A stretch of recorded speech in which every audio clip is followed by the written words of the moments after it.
नमस्कार, आप देख रहे हैं एनडीटीवी कैफ़े। मैं अश्विनी कुमार। आज के मेहमान विचित सर, पुण्येंदु जी, मयंक जी और सुमित सर, आप सभी का स्वागत है। कुछ ही देर में बाबा भी आने वाले हैं हमारे शो में। आज की चर्चा हम लोग महाराष्ट्र चुनाव को लेकर करने वाले हैं, क्योंकि इलेक्शन कमीशन ने कल चुनाव तारीखों का ऐलान कर दिया है। 20 नवंबर को मतदान होंगे और 23 नवंबर को चुनाव परिणाम आएंगे। इस बार मुख्य पार्टियां जैसे बीजेपी कांग्रेस रहती थी, इस बार स्प्लिट हो चुका है, तो 6 पार्टियां मुख्य पार्टियां हो गई हैं। कांग्रेस बीजेपी के अलावा 2 फ्रैक्शन शिवसेना का है फैक्शन और 2 एनसीपी का फैक्शन है। इस बीच एक सुभाष पलनीसेकर का मैं कभी एक आर्टिकल पढ़ रहा था सर, उसमें उन्होंने कहा कि महाराष्ट्र की जो राजनीति थी पहले पहले बहुत शांत राजनीति थी। वो इस टाइप की राजनीति जो आज के समय में जो कोर हिंदुत्व वायलेंस वाली चीज़ें हैं, वो कह रहे थे कि ये 90s में आके धीरे धीरे चेंजेस शुरू हुए महाराष्ट्र की राजनीति में। और अब हम देख रहे हैं कि एक अगर कोई ट्वीट भी कर देता है तो औरंगजेब के नाम से, तो मुख्यमंत्री उप मुख्यमंत्री जो हैं देवेंद्र फडणवीस ट्वीट करते हैं कि हमें पता लगाना है कि इस औरंगजेब के पीछे की मानसिकता कौन है, मतलब वो मुस्लिम एंगल भी आ जाता है। तो ये जो राजनीति यहाँ की जो पॉलिटिकल महाराष्ट्र की राजनीति जो चेंज हुई है, शिवसेना का ही एक एंगल है या बीजेपी की राजनीति उससे मैच करती थी, इसलिए ये राजनीति अब आगे बढ़ती जा रही है? इस मामले में भी महाराष्ट्र किसी और राज्य से अलग नहीं है। सब जगह इस तरह की टेंडेंसी बढ़ी है, तो इसीलिए महाराष्ट्र को हाईलाइट कर देना कि वहाँ ज़्यादा बढ़ गया है, ये मेरे हिसाब से सही नहीं है। बाकी बहुत सारा चीज़ महाराष्ट्र में हो रहा है जिसको हमको ध्यान देने की ज़रूरत है। एक जो बड़ा चीज़ है, और उसको एक शब्द में अगर कहें तो अमीर का दर्द, अमीर का जब वेल्थ धीरे धीरे कम होने लगता है तो उसका बड़ा दर्द होता है। अब हम बंगलों में रहते हैं और अचानक हमको कहा जाए कि जे कॉलोनी में शिफ्ट हो जाइए, तो ये एक्सट्रीम केस दे रहे हैं। लेकिन महाराष्ट्र के साथ कुछ इसी तरह का चीज़ हो रहा है। हम सब जानते हैं, अपने लाइफ टाइम में हम सब ने देखा है कि one of the most industrialise state रहा है। सारे पैरामीटर्स पे महाराष्ट्र बहुत आगे रहा है बाकी 2010 के बाद से महाराष्ट्र धीरे धीरे डिक्लाइन कर रहा है बड़ी तेज़ी से। अब बॉम्बे से इतना टैक्स आता है उसको भूल जाइए। बॉम्बे के अलावा भी बहुत बड़ा महाराष्ट्र है और वहाँ की स्थिति बहुत अच्छी नहीं है। अब ये इसी के लिए अभी बहुत हाईलाइट, उस रिपोर्ट को बहुत हाईलाइट किया गया था। इकोनॉमिक एडवाइजरी काउंसिल की आई थी रैंकिंग ऑफ स्टेट्स, उसमें देख रहे थे क्या कि 2010 में अकेले महाराष्ट्र भारत की जीडीपी को 15% कंट्रीब्यूट करता था। अब जो है वो घट के 13% हो गया। ये इतने बड़े स्टेट के लिए 2 परसेंटेज पॉइंट का डिक्लाइन बहुत बड़ा चीज़ है। तो बॉम्बे के अलावा महाराष्ट्र में बहुत दर्द है। अब दर्द का मैनिफेस्टेशन किस किस तरह से हो रहा है, पॉलिटिक्स में कैसे हो रहा है। एक तो जो महाराष्ट्र में सबसे बड़ा चीज़ साफ दिख रहा है कि वर्डिक मतलब पॉलिटिक्स जो एकदम से फ्रैक्चर्ड हो गया है। अब पहले 2 पार्टी हुआ करते थे, अब 6 बड़ी पार्टी है, उसके अलावा छोटी छोटी बहुत सारी पार्टियाँ हैं। तो मेन मतलब ये जो फ्रेगमेंटेशन हुआ है पॉलिटी का, इकोनॉमिक डिक्लाइन हुआ है, ये 2 चीज़ हमको नज़र रखने की ज़रूरत है, हमको लगता है महाराष्ट्र के चुनाव में। बड़ा इंटरेस्टिंग बात बोली आपने मयंक जी। मैं कल जब तारीखें अनाउंसमेंट हुआ तो मुझे बड़ा आश्चर्य हुआ कि 26 तारीख तक नई विधानसभा बननी है और 23 तारीख को काउंटिंग हो रही है। तो अगले 72 घंटे के अंदर नई सरकार को गठन हो जाना चाहिए। मुझे पूरे आसार लग रहे हैं कि हम यहाँ बात कर रहे होंगे 26 नवंबर को कि राष्ट्रपति शासन लग गया, क्योंकि सरकार का गठन नहीं होगा तो राष्ट्रपति शासन लगेगा। फिर जब राष्ट्रपति शासन लगेगा तो फिर खरीद फरोख्त, दाएँ बाएँ, कौन किस पाले में जा रहा है, कौन किस पाले में नहीं जा रहा है। क्योंकि महाराष्ट्र ये हरियाणा नहीं है कि 2 पार्टियाँ आपस में लड़ रही हैं, आमने सामने की दिल्ली नहीं है। यहाँ पर 6 बड़ी पार्टियाँ हैं और 6 बड़ी पार्टियों में 4 बड़ी पार्टियाँ ऐसी हैं जो अपने आप को असली होने का दावा करती हैं। दोनों शिवसेना, दोनों एनसीपी, और उनके मन में भी, मतलब वोटर के मन में भी कन्फ्यूजन है, नेताओं के मन में भी कन्फ्यूजन है। कौन सा नेता किस पार्टी से लड़ेगा उनको खुद को क्लियर नहीं है। अभी हो सकता है कि अजीत पवार के साथ हो, लेकिन कल जो टिकट पा जाए शरद पवार का तो उस खेमे में चला जाए। ये स्थिति अभी हो रही है, तो बहुत ज़्यादा कन्फ्यूजन है। मतलब चुनाव आयोग ने चुनाव इतना डिले क्यों किया मुझे समझ में नहीं आया। छठ का पर्व 5 या 6 तारीख को है ना, उसके बाद कह रहे थे कि चुनाव हो जाना चाहिए। मेरे पास पूरे 20 दिन का समय था। महाराष्ट्र में अगर एक ही फेज का चुनाव होना था तो आप 10 तारीख को करा के, मतलब 10 से 15 के बीच में आप दोनों चरण करा के आप कर सकते थे। पर पिछली बार हुआ था ना, हरियाणा के साथ ही हुआ था। हाँ, इस बार 23 को अनाउंस डेट रिजल्ट आ रहे हैं, 26 के पहले गठन होना है। तो पूरे आसार, मतलब मेरी चिंता इस बात की है कि चुनाव होकर भी ऐसा ना हो कि राष्ट्रपति शासन लग जाए और ये तमाम जो 288 विधायक चुनकर आए उनके पास उस वक्त कुछ ना हो। सब एक तो पहले ये मेरा रिजर्वेशन था। और दूसरी बात, जो बात मयंक जी ने की, उसी पॉइंट से मैं आगे बढ़ाना चाहता हूँ कि आर्थिक राजधानी थी अपने देश की महाराष्ट्र, वो मुंबई। आज की तारीख में मुंबई को हर चीज़ के लिए आप जानते हैं, सिवाय किसी बड़े उद्योग लगने के। आप मुझे बताइए कौन सा बड़ा कंपनी, कौन सी बड़ी फर्म, कौन सी बड़ी मल्टीनेशनल की लगने की मैन्युफैक्चरिंग होने वाली है, लगने वाली है, ऐसी कोई खबर हमने देखी। हम देखते हैं कि बड़ा कंपनी आई, बेंगलोर चली गई, गुजरात चली गई, हरियाणा आ गई, है ना, तमिलनाडु चली गई। ये मुंबई से ऐसी खबरें नहीं आती हैं, महाराष्ट्र से ऐसी खबरें नहीं आती हैं। तो ये क्यों हो रहा है? क्या इसके पीछे ये जो फ्रेगमेंटेड पॉलिटिक्स है, जो पहले 2 धड़ों में थी, उन 2 धड़ों के अंदर भी अब कई सारे धड़े आपस में हो गए हैं, क्या ये एक बड़ी वजह है? क्योंकि किसी भी देश, किसी भी राज्य को, किसी भी शहर को ग्रो करने के लिए स्टेबिलिटी चाहिए, स्थायित्व चाहिए कि भाई एक नीति बनी, उस नीति को चलेगी 5 साल तक, 10 साल तक। लेकिन यहाँ तो लगता है कि अगर 1-1.5 साल, 2 साल में बदलाव होने वाला है, और वो भी मुनासिब और गैर मुनासिब, जो भी कह लीजिए उस तरीके से, तो जनता या इन्वेस्टर का भरोसा क्यों होगा? आज की तारीख में मुंबई क्यों जाना जा रहा है? शेयर मार्केट के लिए, कि हर आदमी जो है वो जो कुछ नहीं कर रहा है वो शेयर मार्केट में इन्वेस्ट कर रहा है। और वो आदमी मुंबई में रहता हुआ ज़रूरी भी नहीं है, वो हिंदुस्तान में कहीं भी रह के कर सकता है। आप और मैं यहाँ बैठ के कर सकते हैं। मतलब मैं कह रहा हूँ कि मुंबई की पहचान जो मैन्युफैक्चरिंग हब को लेकर थी, वो धीरे धीरे कम हो गई, और उस पर काम करने की जो भी नई सरकार आए उसको बहुत सख्त आवश्यकता है। और ये डिक्लाइन मुंबई के इंफ्रास्ट्रक्चर का हमने बीते 10 सालों में देखा है। 10 कह लीजिए, 15 कह लीजिए, 20 कह लीजिए, मैं किसी के टाइम फ्रेम में नहीं जा रहा हूँ, लेकिन लगातार इंफ्रास्ट्रक्चर डिक्लाइन हुआ है। बातें बहुत बड़ी बड़ी हुई हैं कि हम ऐसा बना देंगे, हम वैसा कर देंगे, लेकिन आप मुंबई जाएंगे तो त्रस्त हो जाते हैं। आप सड़कें नहीं है चलने लायक, ज़बरदस्त पानी का, जब बारिश होती है तो पानी भरना ही भरना है, तय है। बारिश, मुंबई की खबर ना है किसी बारिश में कि इस बार बारिश का जल जमाव नहीं हुआ, तो उस दिन वो मेरे हिसाब से असली हेडलाइन होगी। हर बारिश के मौसम में ही होता ही होता। तो ये क्यों हो रहा है? ये क्यों नहीं ठीक हो सकता है? क्यों हम लोग मुंबई की सैटेलाइट सिटीज़ नहीं बना रहे हैं? क्यों हम मुंबई को एक ही जगह पे कंसंट्रेट कर रहे हैं? क्यों उसको फैलाने का काम नहीं चल रहा है? तो ये सब चीज़ें हैं, मुझे लगता है कि ये कोर इश्यूज़ हैं जिस पर जनता को वोट करते टाइम ध्यान रखना चाहिए। सर एक चीज़ मैं पूछना चाह रहा था, जैसे मेरा जैसा कोई, हाँ बाबा आगे बताते थे, हमारा कोई, मैं जैसे ऑडियंस हूँ, मैं सोच रहा था लोकसभा चुनाव का जो वर्डिक्ट आया था उससे ये लग रहा था कि महाराष्ट्र में इंडिया अलायंस को बहुत बड़ी एज है कंपेयर टू एनडीए। लेकिन जब जैसे ही हरियाणा चुनाव बीता, वो भ्रम मेरे से टूट गया। मतलब मेरे जैसे सोच रखने वाले जितने भी लोग होंगे जिनको लग रहा था कि इंडिया अलायंस अलग था, और अब थोड़ा सा कमज़ोर लग रहा है। क्या आपको लगता है कि ये चुनाव अब बराबरी का है, वो लोकसभा चुनाव नहीं है? एक आप पहले इनका ना इनका भ्रम तोड़ता हूँ, 1 मिनट। हरियाणा का भ्रम तोड़ देता हूँ, बस एक सेकंड लूंगा। कितने मिनिस्टर चुनाव हारे हैं? 9 हारे। 9 हारे। कितने बीजेपी के जमानत जब्त हुए? 7 या 8, मेरे ख्याल से 8 मिनिस्टर तो हारे ही, उसके अलावा जमानत जब्त हुए। और कितनी लड़ी थी? 89, एक छोड़ के है। तो 9 हार गए मिनिस्टर्स। जिस कैबिनेट के 9 मिनिस्टर आ जाए तो कितने बच गए? 80। और 8 के जमानत जब्त हो गए, तो कितने बचे? 72।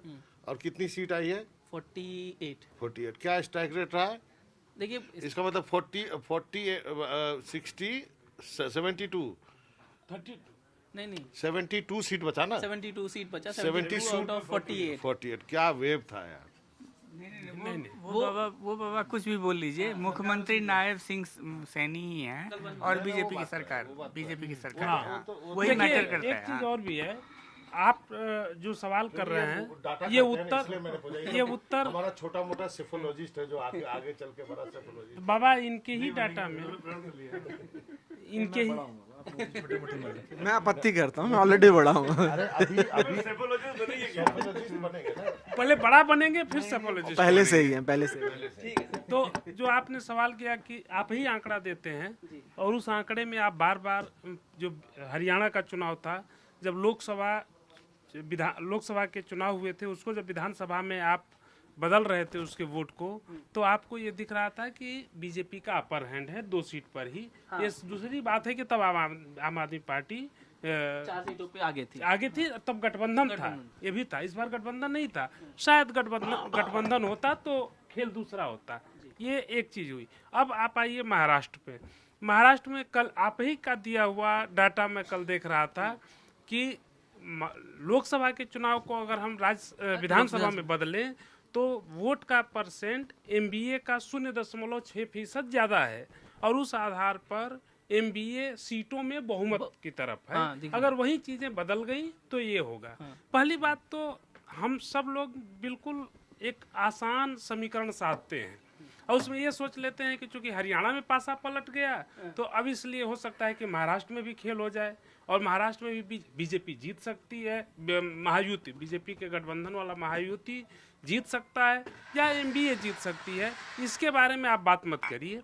पहले बात इस पर होनी चाहिए कि आखिर वो कौन से मुद्दे हैं जिन मुद्दों पर इन लोगों का सबका अपना अपना भविष्य टिका हुआ है।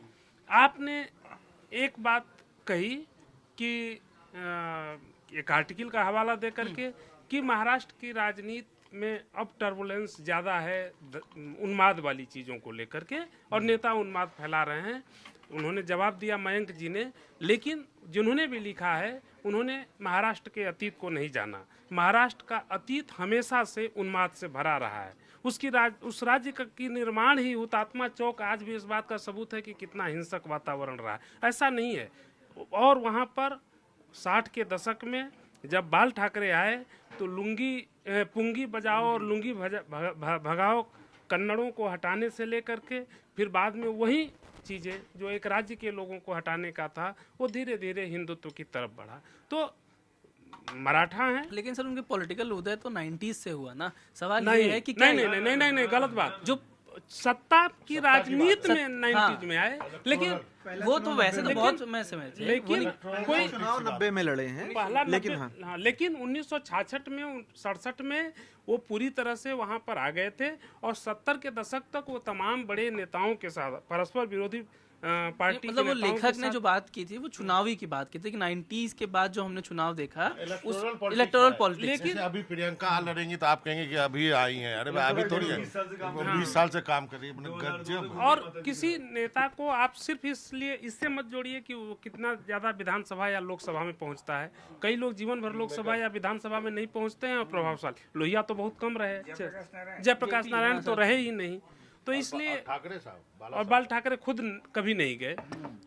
तो अब वहाँ पर असल चीज़ है कि जो लोकसभा चुनाव के नतीजे हैं हम तो उसी आधार पर फिर बात करेंगे। और उस आधार पर बात अगर करें तो अभी ऐसा लगता है कि जो शरद पवार की एनसीपी है उसका अपर हैंड है, कांग्रेस का अपर हैंड है, उद्धव ठाकरे का थोड़ा सा लो है। इसीलिए उद्धव ठाकरे की तमाम जोर आजमाइश के बावजूद शरद पवार और कांग्रेस उनको मुख्यमंत्री का चेहरा अभी तक घोषित नहीं। वो बार बार बोल रहे हैं घोषित कर दो, किसी को कर दो। वो ये भी कह रहे हैं कि किसी को कर दो, लेकिन कांग्रेस जानती है किसी को कहने पर फिर ये क्या करेंगे, इसलिए वो कह नहीं रही है। शरद पवार भी नहीं कर रहे हैं। दूसरी तरफ हमारे बगल में एक मित्र हैं, वो बड़ी अच्छी बात बोलते हैं। उन्होंने बोला कि कभी आपने तस्वीर ऐसी देखी है जिसमें महाराष्ट्र के मुख्यमंत्री और दोनों उप मुख्यमंत्री तीनों अगर एक फ्रेम में हों और तीनों सहज दिखते हों? तीन बड़े चेहरे राज्य के अगर एक दूसरे से इतने असहज रहेंगे और चुनाव के बीच वो पूरी तरह सहज होकर लड़ेंगे। याद रखिए ये हरियाणा की तरह का नहीं मामला है एक पार्टी का, ये तीनों तीन पार्टी के हैं। तो ये टकराव भी बीजेपी को हैंडल करना पड़ेगा। लेकिन उन्होंने हिंट आज किया है कि शिंदे साहब को मुख्यमंत्री का फेस बनाएंगे और उन्होंने कहा है कि इंडिया वाले भी अपना मुख्यमंत्री का पद का उम्मीदवार घोषित करें। आज ही उन्होंने कहा है जो प्रेस कॉन्फ्रेंस है उसके बाद। बहुत अच्छी बात है, लेकिन इसके बाद तो और जिन दो लोगों के अरमान धरे रह जाएंगे वो क्या करेंगे, ये भी तो बात है। तो इसीलिए ये महाराष्ट्र का चुनाव पहली बार ऐसा है कि जो गठबंधन है वो गठबंधन में दल बहुत ज़्यादा हैं, दोनों तरफ 3-3 दल हैं। उसके अलावा प्रकाश आंबेडकर अलग हैं, ओवैसी जी अलग हैं, ये और मनोज जांगे का क्या नाम है, मनोज जारंगे पर भी उनके सहयोगी दबाव डाल रहे हैं कि तुम चुनाव लड़ो। अगर वो चुनाव लड़ेंगे, और खबर ये है कि शिंदे चाहते भी हैं कि वो लड़े, क्योंकि उनके लड़ने से शरद पवार का जो वोट है उस पर असर पड़ेगा। अब अगर ये सारी चीज़ें होती हैं तो चुनाव उसमें बहुत बदलाव आएगा। और जैसा सुमित जी ने कहा है कि भाई 3 दिन का खेला है और 3 दिन में लग नहीं रहा है, जितने दावेदार हैं तो 3 दिन में कैसे होगा उनका हिसाब किताब बराबर। तो बैठक में लग जाता है आप चाहे सिंपल मैच देखो ना, 23 तारीख को रिजल्ट आएंगे। महाराष्ट्र बड़ा स्टेट है, दूर दराज के इलाकों में अगर सर्टिफिकेट मिलते मिलते रात हो गई तो उसको मुंबई पहुंचते पहुंचते उस कैंडिडेट को विधानसभा में आते आते अगला दिन लगेगा। तो मैं 24 तारीख की शाम मान के चलता हूं कि मान लीजिए 24 तारीख की शाम को 288 लोग इकट्ठा हो गए। अब 24 तारीख की शाम से लेकर 26 तारीख की सुबह, मतलब 1.5 दिन के अंदर सरकार बन जानी है। समझ रहे हैं अब आप? रिजॉर्ट का रात में भी हो सकता है, रात में हो सकता है, तो बाहर सूरत होगा। ये चाहता है बाबा कि रास्ते में रिजॉर्ट कई मिलेंगे विधायकों को। देखिए मैं आपको बता दूं कि ये चुनाव जो है अलग अलग जो नेता है उनके एक महत्वाकांक्षा का एक चुनाव है ये, और ये महाराष्ट्र का चुनाव ये डिसाइड करेगा कि वारिस कौन है, ठीक है। जो लीगेसी है ना उसका वारिस कौन है, चाहे वो शिवसेना हो चाहे वो एनसीपी हो। अब दिक्कत है, कुछ खबर दे देता हूँ आपको, जैसे कि दोनों गठबंधनों की मीटिंग चल रही है दिल्ली में, और जो महायुति के लोग दिल्ली आए हुए हैं उन्होंने कहा है कि बीजेपी जो है 150 से 160 सीट लड़ेगी, ठीक है। शिंदे सेना 70 से 75 लड़ेगी, अजीत पवार 60 सीट लड़ेगी। ये मोटा मोटी जो है उन्होंने ये आंकड़ा रखा है, मतलब बीजेपी 150 सीट से कम नहीं लड़ने वाली है। उसके बाद भी यदि शिंदे साहब ही चीफ मिनिस्टर होंगे तो भाई बीजेपी के लोग क्या करेंगे ये आप देख लीजिए। क्या वो डिप्टी सीएम ही बनने रहेंगे अगले 5 साल तक? ये बीच में ये एक बड़ा सवाल है महायुति में। दूसरा, महायुति में एक बड़ा सवाल है अजीत पवार। अजीत पवार जो है महायुति के सबसे कमज़ोर कड़ी हैं, समझ गए। कमज़ोर कड़ी इसलिए है कि उनको एक तो सीट कम मिल रहा है। जब वो टूट के आए थे तो उनको लगा था, उनके दल में जो बहुत लोग एनसीपी के गए थे, जो शरद पवार के लोग, उनको लगा था कि ये बहुत पावरफुल बनेगा और इसको अधिक सीट मिलेगी और हम जो है अधिक सीट पर चुनाव लड़ पाएंगे। लेकिन लोकसभा के नतीजों के बाद महायुति ने उनको साइड करना शुरू कर दिया। अब उनको 30 नंबर की सीट मिल रही है, मतलब 60 सीट बोल रही है तो 40-45 से ज़्यादा सीट उनको नहीं मिलेगी। उससे क्या हुआ कि एक हफ्ते के अंदर कई दर्जन लीडर जो शुरू से ही जा रहे हैं, लेकिन मैं एक आध दो नाम लेना चाहूँगा। सतारा में एक बड़ा फैमिली है, संजीव राजे नाइक निम्बालकर, ठीक है। ये बड़ा नाम है सतारा में। सतारा जो है शरद पवार जो है बहुत उधर ध्यान रखता है। आपको याद है वो भीगने वाली भी, बारिश वाली भी आई थी सतारा। उसके बाद जब उन्होंने यात्रा भी शुरू की थी, जब एनसीपी अलग हुआ तो सतारा से ही शुरू की थी। उसके बाद एक दीपक चौहान करके हैं वहाँ पर वेस्टर्न महाराष्ट्र में। माढ़ा जो जहाँ से एक बार शरद पवार जो है लोकसभा का चुनाव जीते हुए हैं, बबन सिंधे वहाँ है। इसके अलावा हर्षवर्धन पाटिल बीजेपी के बड़े नाम थे, वो भी शरद पवार के पार्टी में आ चुके हैं। तो लोग जो है उनको लग रहा है कि शरद पवार को निश्चित रूप से एनसीपी को अजीत पवार को बीजेपी जितना सीट दे रही है उतना उससे ज़्यादा सीट जो है इनको एमवीए में मिल रही है। एमवीए का मैं आपको बता देता हूँ कि अभी तक करीब 288 में से 74 सीट पेंडिंग है। बाकी जो है 84 सीट कांग्रेस, 65 सीट उद्धव ठाकरे और 65 एनसीपी फाइनल हो चुकी है। असली आंकड़ा है कि 119 सीट के आसपास कांग्रेस लड़ेगी, प्लस माइनस 5-10 कर लीजिए।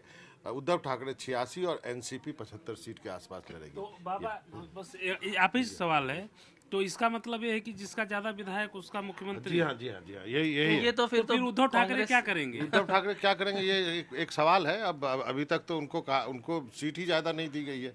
कांग्रेस ने कहा है कि जो तो उसका एक तरीका है ना, अगर मान लीजिए उद्धव ठाकरे की पार्टी तीसरी बड़ी पार्टी बनती है या दूसरी बड़ी पार्टी बनती है और सीएम पद नहीं आता है तो आदित्य को डिप्टी सीएम बना देंगे। लीगेसी भी तो आगे करनी है भाई, आपको एस्टैब्लिश तो करना है कि आपकी नई जनरेशन तैयार हो। अच्छा, मैंने कहा ना कि वहाँ पे विरासत का वारिस कौन, वहाँ पे ये खेल भी है ना। अब एनसीपी कांग्रेस मिल जाए तो फिर क्या करेंगे, उद्धव क्या करेंगे? चुनाव जीतने के बाद एनसीपी कांग्रेस मर्ज हो जाए और सुप्रिया सुले चीफ मिनिस्टर बना दें पवार साहब, तो कोई क्या कर लेगा?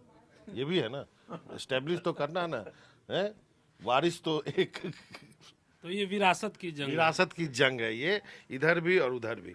और उसके अलावा नहीं और मैं पुत्री मोह सब चल रहा है। हाँ, क्या पुत्र मोह पुत्री मोह का चुनाव है ये एक चीज है। और लास्ट में ये कर रहा हूँ कि पिछले दिनों बीजेपी ने बहुत कुछ करने की कोशिश की है। माझी लड़की बहन स्कीम 1500 से बढ़ा के 3000 अनाउंस किया है कि जीत के आएंगे तो टोल फ्री कर दिया है। कोऑपरेटिव को 5 कोऑपरेटिव को 815 करोड़ रुपया दिया गया है। प्रधानमंत्री 32,000 करोड़ की घोषणा। दो और चीज़ें की गई हैं। जो नहीं टोल तो बोला बाबा ने, वो जो न्यूनतम वो थी नहीं, जो 8 लाख की सीमा थी ओबीसी की, वो 15 लाख कर दिया है ना। और जो आयोग था उसको उन्होंने संवैधानिक दर्जा दे दिया, SC/ST कमीशन को संवैधानिक दर्जा दे दिया। नहीं, ओबीसी की तो क्रीमी लेयर बढ़ाई ना, 8 लाख से 15 लाख की गई, ओबीसी को यहाँ कुछ किया गया, SC/ST को वहाँ कुछ किया गया। तो ये, और प्लस टोल की बात आपने कर दी जो सीधे तौर पर मिडिल क्लास को फायदा बचाने की चीज़ है, लोअर मिडिल क्लास को। तो बहुत सी लाडली बहना जो भी नाम है उसकी, जो मध्य प्रदेश से लेकर आए हैं, वो स्कीम मतलब कहा जा रहा है, जो अपने रिपोर्टर्स बताते हैं कि वो महिलाओं में बड़ी लोकप्रिय हो रही है।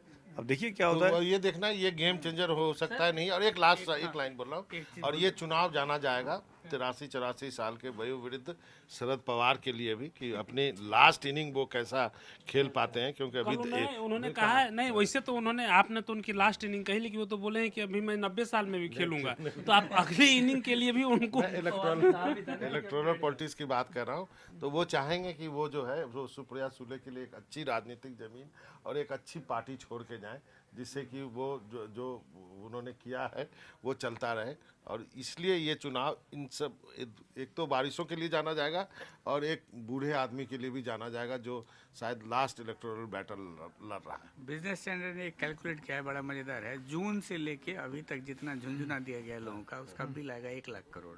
1 लाख करोड़ नहीं, इसमें एक चीज़ मैंने अभी पढ़ ही रहा था, जो बहना योजना है उसका खर्च है सालाना 46,46,000 करोड़।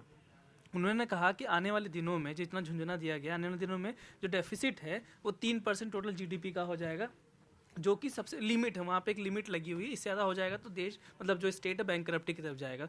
3% की सीलिंग जा रही है। दूसरा, जिस दिन रतन टाटा मरे उसी दिन उनको, अजीत पवार को जाना था उनको श्रद्धांजलि देने।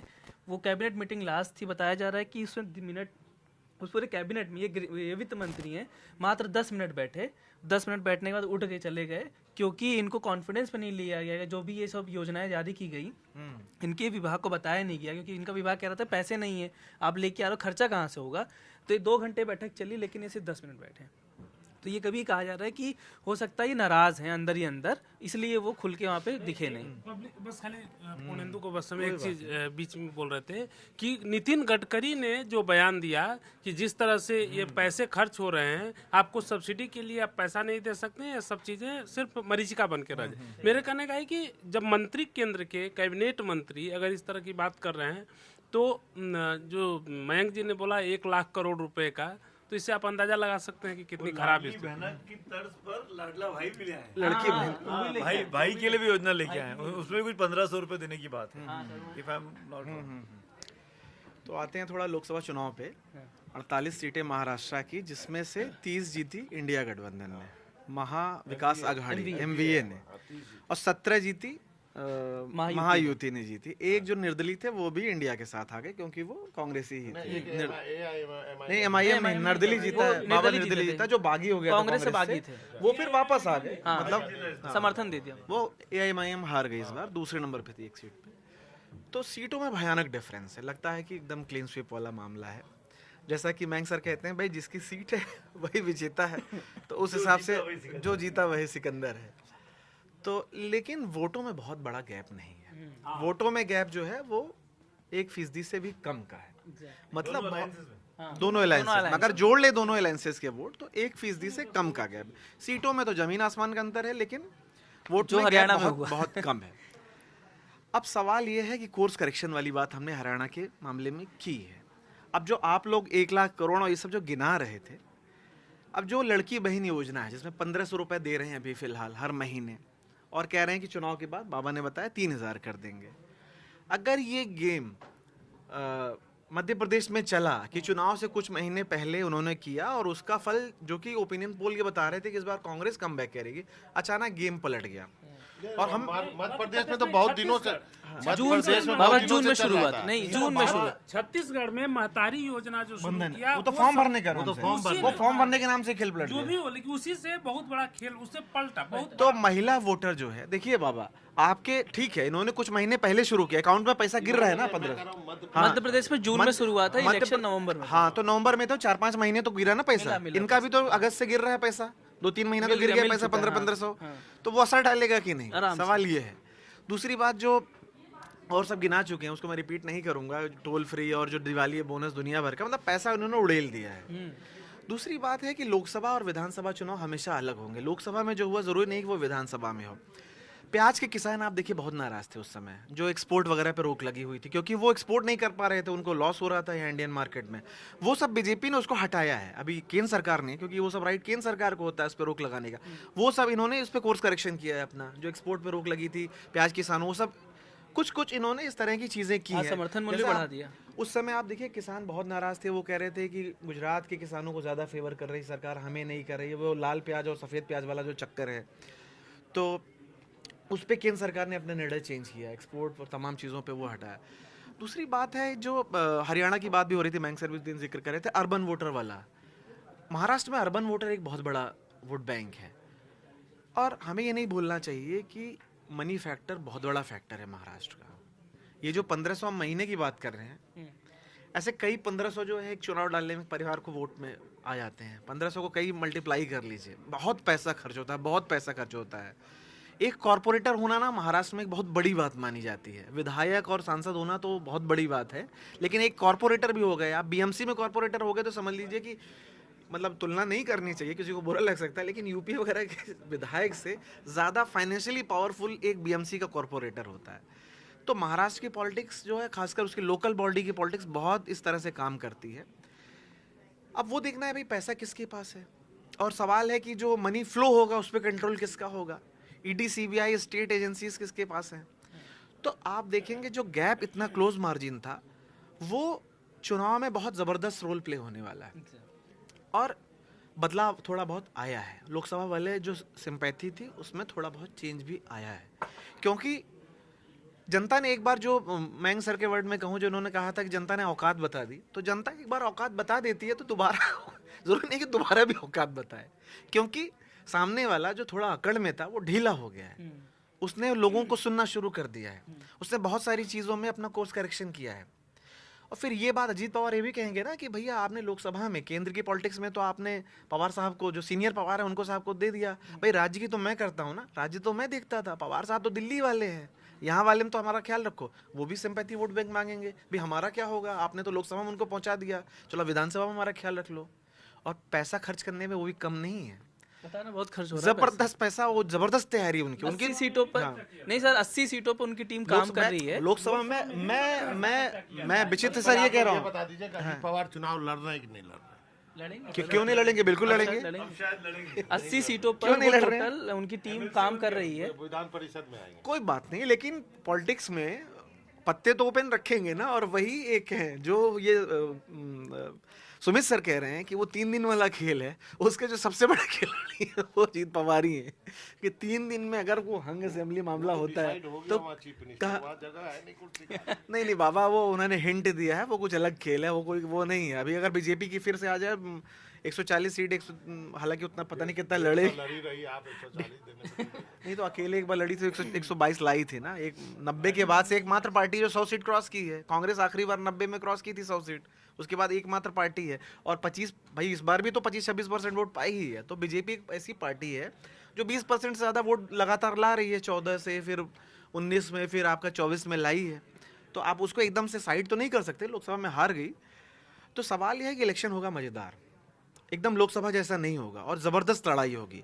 अब इसमें बाबा वाला कहना है कि भाई शरद पवार क्या गेम खेलते हैं, वहाँ टिका हुआ है। दूसरी बात ये जो हमने देखा कि शिंदे ने लोकसभा में चौंकाया था, नो डाउट। हम सबको लग रहा था कि उद्धव को सिंपैथी मिलेगी, लेकिन आप देखिए 13 सीटों पे शिंदे सेना और उद्धव सेना आमने सामने थे। 13 में 7 जीती है शिंदे सेना, 6 जीती उद्धव, मतलब 1 सीट का लीड था उसका, 1 सीट का लोकसभा में लीड था। जबकि उम्मीद हमें थी कि भाई उद्धव उस समय से बताऊं तो लग रहा था कि उद्धव और शरद पवार के दम पे कांग्रेस आ गई। उसको टाइम मान लीजिए, एक तो 40-45 वोट से हुआ था, तो टाइम मान ले, 6 और एक टाई। चलिए ठीक है, टाइम मान लिया। तो हाँ, तो डीएम साहब को तो वो है कि भैया शिंदे अगर लोकसभा जैसा ही कुछ प्रदर्शन दोहरा देते हैं तो वो है का, तो ये मतलब महाराष्ट्र बहुत इंटरेस्टिंग होने वाला है। और हमें उस पर बहुत हरियाणा वाली गलती ना हो जाए जो हुई हमसे, इसीलिए मैं थोड़ा महाराष्ट्र के मामले में फूंक के चल रहा हूँ। क्या फूंक रहे हैं? कुछ नहीं फूक रहा है, कुछ नहीं फूक रहा है, कुछ नहीं फूक तो आपने स्पष्ट क्या फूके, फूक क्या है? नहीं, नहीं, अभी अभी मैं कह रहा हूँ मुकाबला अभी खेल बराबरी का है। अभी हमें थोड़ा नजर रखनी होगी। एक मुंबई वाली बात रह गई जो सुमित सर कह रहे थे, मुंबई में क्या इंडस्ट्रियलाइजेशन आ रहा है सर। जहाँ की जो लैंड कॉस्ट इतनी ज्यादा हो जाए तो वो प्रॉपर्टी का नया गेम शुरू होता है। वहाँ पर इस समय फैक्ट्री खोलना घाटे का सौदा है, उस पर रेजिडेंशियल बिल्डिंग बनाना वो मुनाफे का सौदा है। इसीलिए आपको मुंबई में बहुत ज्यादा फैक्ट्री नहीं मिलेगी। बोल रहा है फैक्ट्री खोलो, रत्नागिरी नहीं, में खोलो आप, कुल मिला के गरबा में खोलो, कुल मिला के बात ये वहाँ रही तो खुल ही सर, रहा है। कहाँ खुल रहा है? चलिए तो दूसरे स्टेट में जा रहा है। आज ये कुल मिला के बात ये रही कि जो ठंडा माहौल सब बता रहे थे, हरियाणा चुनाव, जम्मू कश्मीर चुनाव, अब माहौल फिर से बदल गया है।